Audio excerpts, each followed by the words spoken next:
on his skin like dew. The hole in his head, visible because of the thrashing, was brown and ringed as the inside of a tree.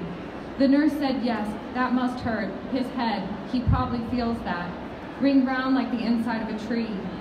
He hammered my mother's wedding ring out of a quarter, I say, because I don't know what to look at. Too many rings and hooks, too many.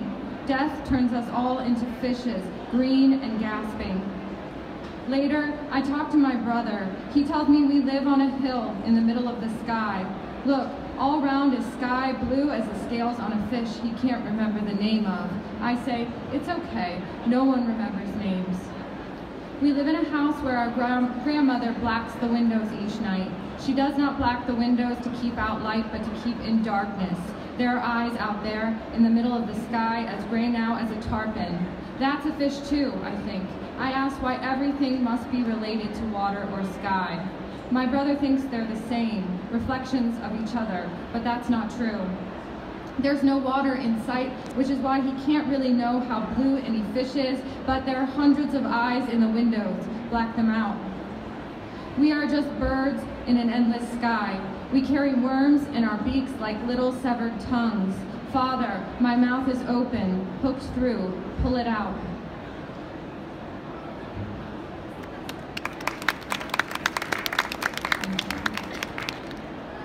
This next one's called The Internal World of Objects, and it follows the 8 functions of the fairy tale as defined by Jack Sipes.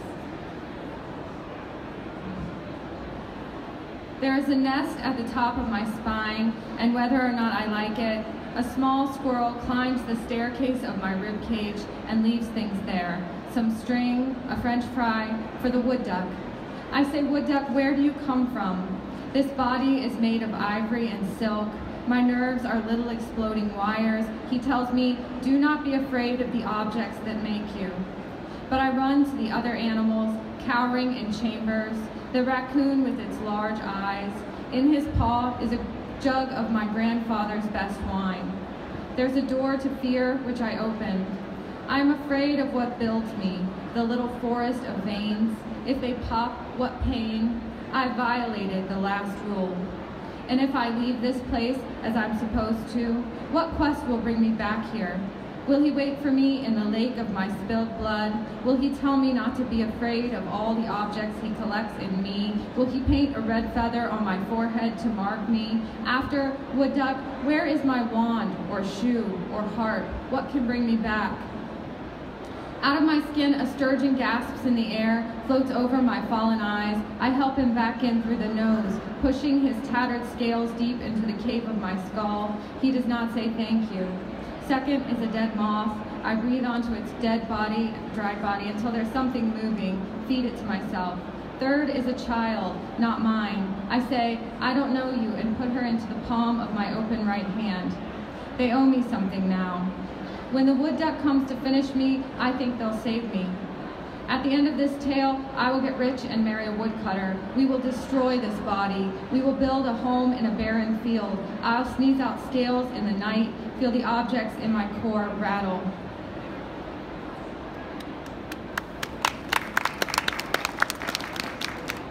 This one's called A Mark on the World. When the doctor opens me up, my bones are gold. There's some enchantment in them. The clock on the wall rattles and speaks, says, put her as you found her, into the womb of her mother.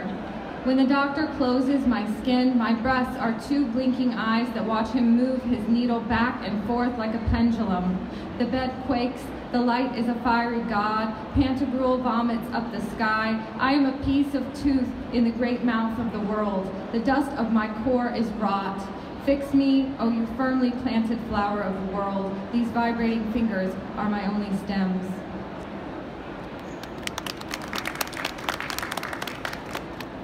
This next one's called Coffin.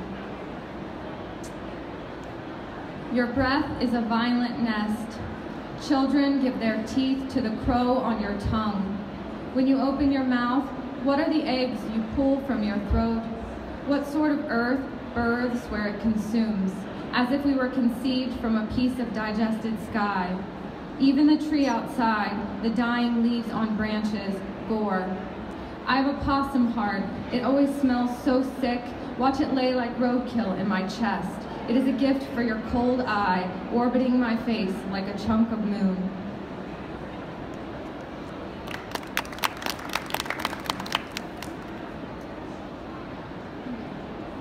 So I've got just two more I'll read. This one's called After the Burial. The skin on your hand is a web in mine, a wisp of shadow. Our hair is so golden. Under our eyes, the creases look like tadpoles. We walk down to the creek and I'm stricken.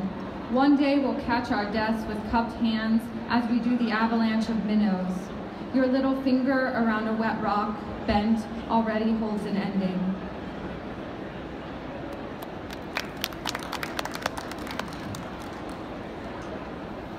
This one's called I Have No Love for Images, and it's based on Gilgamesh, the Epic of Gilgamesh.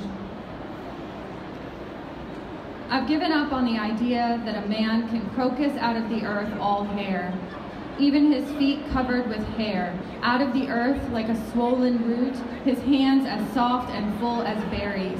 Because I am not a tamer, but a shivering vine, and I also come from this gorged stem, fruit and not harvester. Forget me for a second. You have given up on this man out of the ground because he is not Adam, but a fleshy bit of death. And when he does get sick and naked, when he throws a bleeding thigh so near the sun, it hots and smells like meat, your mother boiled down so low it turned to dust. This thigh he cuts from a living bull, from your sacred body. And if you want to know, I've been searching for him too. And I want to eat the stone bread, which stands for days, which stands for God. To not sleep like a snake in a pile of filth, to feed myself on air and the prettiest slivers of sky. To be made an equivalent beauty, or else to not die is what I mean. Thank you.